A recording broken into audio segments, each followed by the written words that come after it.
Một đôi giày 15 triệu đến từ D&G thì sẽ có gì? Hôm nay tôi cùng các bạn sẽ đi mở hộp một đôi giày D&G đến với Gazano để chăm sóc dán đế. Đầu tiên là chúng ta sẽ có một chiếc túi màu trắng có chữ D&G ở trên này, rất là đẹp, rất là sang. Và đương nhiên là vẫn là một chiếc hộp màu đen. Nhưng ở trên cái phần nắp hộp này các bạn sẽ có một cái phần tác vải ghi cái chữ D&G, Dolce & Gabbana. Cái này thì cái tác vải này rất giống cái tác vải nằm ở trong lót của đôi giày. Vẫn là hai chiếc túi dust bag màu đen và đương nhiên là cũng có những cái tác vải như thế. Đây là một đôi loafer trên Aristo da B. Ở trên hãng thì họ gọi là slipper, nhưng tôi cũng không hiểu tại sao người ta gọi là slipper. Bởi vì nếu theo quan điểm của tôi thì slipper nó sẽ hơi khác một chút. Và chúng ta sẽ có một đôi giày da B và mặt tác gương. Đây là một cái signature của rất là nhiều hãng làm đồ hiệu như là Louis Vuitton hay là D&G.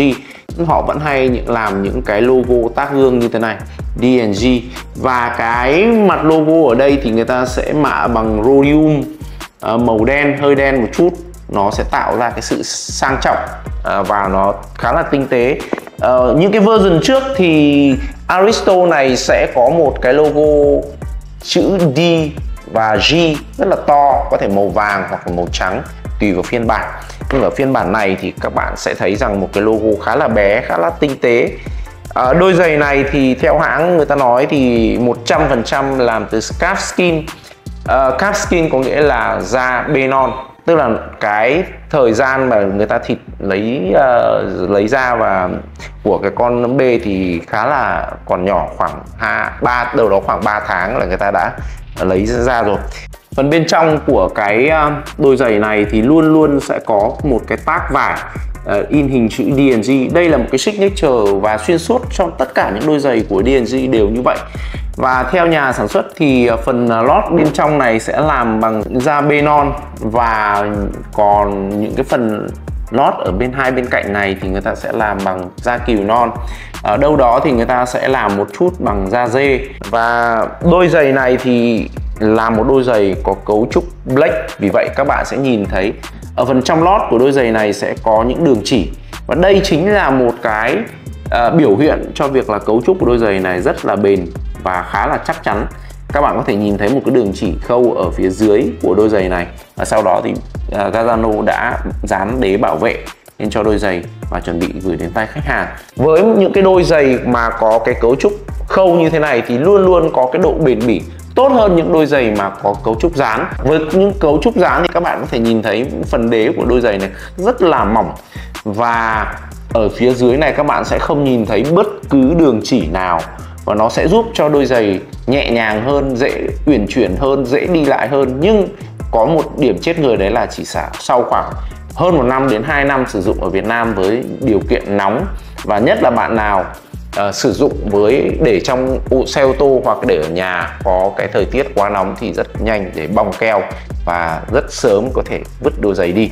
Phần cấu trúc đế của đôi giày này thì có một cái phần bằng da nữa, đó chính là cái phần gót này. Người ta cũng sản xuất bằng da. Có rất nhiều người bảo là gót của đôi giày hoặc là đế của đôi giày làm bằng gỗ, nhưng thực sự là những cái đôi giày hàng hiệu như này thì gần như là người ta sẽ làm bằng da 100%. Thế nên các bạn nhìn thấy phần gót của đôi giày này có một cái độ liền lạc rất là tốt từ phần đế ở trên, sau đó xuống phần gót, và cuối cùng là người ta sẽ có một cái lớp cao su ở phía dưới này để chống trơn. Tự chung lại những cái đôi giày khoảng 15 triệu của D&G thì các bạn sẽ được một cái lớp da B cực kỳ mềm, mịn, rất là êm chân, rất là thoải mái, rất là dễ để đi. Một bộ đế da hoàn hảo, có cái chữ D&G ở phía dưới này, cộng thêm size số ở đây. Một cái mặt tác gương này, tôi nghĩ rằng là cái mặt tác gương này khá là bé, nhưng nó lại là cái giá trị gần như là lớn nhất của đôi giày. Bởi vì nếu mà các bạn chỉ vứt cái mặt tác gương này đi thì đôi giày này chắc chỉ còn giá trị khoảng 50-60 euro gì đó. Và cái phần giá trị thương hiệu cũng như là cái về mặt marketing của những đôi giày như này là rất lớn. Vậy bảo dưỡng những đôi giày này thì chúng ta cần những sản phẩm gì? Hãy nói lại một chút nhé. Đầu tiên, để một đôi giày giữ được form, dáng lâu nhất thì cái việc đầu tiên của chúng ta là sẽ phải chọn lấy một đôi shoe phù hợp với cả size của đôi giày. Ví dụ như đây là một đôi giày size 8, nó rơi khoảng 41,5 đến 42, thì chúng ta có thể chọn lấy một đôi shoe size 1 hoặc là size 2 của Gazzano. Nếu ở những đôi giày của chúng ta mà đã đi lâu rồi thì chúng ta có thể chọn những cái đôi shoe nó có độ rỗng, nó khi mà chúng ta đút vào giày nó khoảng như thế này, thì giúp cho đôi giày nó không bị giãn ra quá mức, và nó sẽ mỗi một khi chúng ta đi về chúng ta đút shoe vào thì giúp cho cái đôi giày của mình nó được căng phẳng như này, nó không bị cong vách lên. Sau khi mà chúng ta đã có những cái phần form rồi giày rồi thì cái việc quan trọng thứ hai đấy là chúng ta sẽ cần có một chiếc bàn chải để vệ sinh, phủi bụi và đánh bóng hàng ngày. Thì tôi khuyến cáo các bạn sử dụng cái bàn chải lông heo rừng của Saphir. Thì các bạn có thể sử dụng trên những đôi giày như thế này, phủi bụi hàng ngày. Đôi giày chúng ta sạch rồi thì chúng ta sẽ có thể sử dụng một chai lotion để chúng ta vệ sinh và dưỡng da cho đôi giày này một cách nhẹ nhàng. Và trong quá trình chúng ta sử dụng không thể tránh khỏi việc chúng ta bị xước sát phần mũi, hoặc là những cái phần gót giày chúng ta đá, chúng ta quệt vào đế, chúng ta quệt vào bàn ghế hoặc là những cái vật sắc nhọn, thì nó cũng sẽ làm cho đôi giày bị mất màu hoặc là bị xước, hoặc là có những cái vết không đồng nhất về màu sắc ở trên đôi giày. Thì việc chúng ta đó là sử dụng thêm một cái lọ xi kem của Ren như này, Leather Cream, và ở đây thì chúng tôi có cái màu đen rất là phù hợp với đôi giày. Chúng ta có thể chấm một chút bằng tay lau lên đôi giày hoặc sử dụng bông, và hướng dẫn sử dụng của những sản phẩm xi kem như thế này thì các bạn có thể xem lại những video trong playlist hướng dẫn sử dụng sản phẩm của Gazzano nhé. Đây là sản phẩm thứ 3. Và cuối cùng, nếu mà các bạn có những cái yêu cầu về mặt làm bóng hơn đôi giày này thì một hộp xi sát của Ren có cái dung tích khoảng 100ml, cực kỳ lớn, và được bảo vệ phần bề mặt của xi này sẽ bằng một cái lớp tráng bạc ở đây.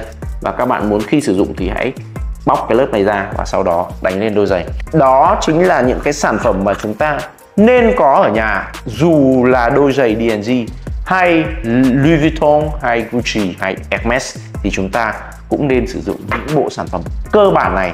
Mặc dù là cơ bản nhưng chúng đều được nhập khẩu chính hãng từ Pháp. Các bạn có thể nhìn thấy dòng chữ Made in France ở trên lọ lotion này rất là rõ, hoặc là Made in Spain ở trên lọ cream này. Đây là những sản phẩm cực kỳ phổ dụng và phổ thông cho việc chăm sóc giày tại các shop ở châu Âu. Vì vậy, các bạn mua về yên tâm về sản phẩm cũng như chất lượng của đôi giày của mình nhé.